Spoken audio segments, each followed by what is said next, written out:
Welcome to 90 degree solution. 90 degree solution के daily current news में आप सभी का स्वागत है। आज के डेली करंट न्यूज में इस वक्त की खबर है, ईश्वर चंद्र विद्यासागर की पुण्यतिथि। 29 जुलाई को ईश्वर चंद्र विद्यासागर की पुण्यतिथि है। पंडित ईश्वर चंद्र विद्यासागर एक महान शिक्षाविद और समाज सुधारक थे। उन्होंने भारत में महिलाओं की स्थिति को बदलने में महत्वपूर्ण योगदान दिया। ये एक प्रसिद्ध लेखक, बुद्धिजीवी और मानवता के कट्टर अनुयायी थे।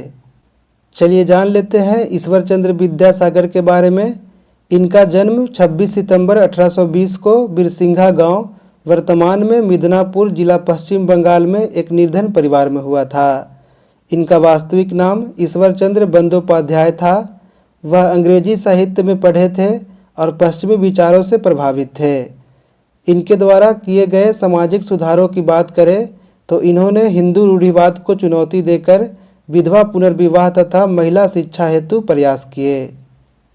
ये तत्कालीन समाज में व्याप्त विभिन्न कुप्रथाओं जैसे बाल विवाह और बहु विवाह प्रथा के विरोधी थे। इन्हीं के प्रयासों का परिणाम था कि 1856 में विधवा विवाह को सरकार द्वारा वैध कर दिया गया। इन्होंने निम्न जाति के छात्रों के लिए कॉलेजों व अन्य शैक्षणिक संस्थाओं में शिक्षा का मार्ग प्रशस्त किया।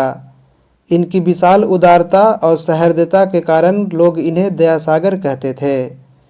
इन्हें बांग्ला लिपि और बांग्ला भाषा का पितामह भी कहा जाता है। उन्होंने बांग्ला गद्य की आधारशिला रखी और कई संस्कृत कृतियों का बांग्ला में अनुवाद किया।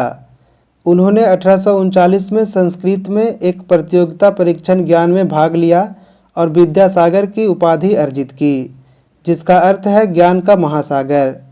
उनकी रचनाओं में बेताल पंचविंशति, जीवनचरित, बोधादोय, बोर्नो परिचय और सितार बोनोबास शामिल है। 1841 में ये फोर्ट विलियम कॉलेज में संस्कृत विभाग में प्रधान पंडित बने। इन्होंने अपने जीवन के अंतिम वर्ष वर्तमान झारखंड के जामताड़ा जिले में व्यतीत किए। यहाँ उन्होंने अपने निवास स्थान का नाम नंदन कानन रखा था। 29 जुलाई 1891 को वर्तमान कोलकाता में 70 वर्ष की उम्र में ईश्वर चंद्र विद्यासागर का निधन हो गया। उनकी मृत्यु के बाद रविंद्रनाथ टैगोर ने कहा था, लोग आश्चर्य करते हैं कैसे ईश्वर ने 40 लाख बंगालियों में एक मनुष्य को पैदा किया।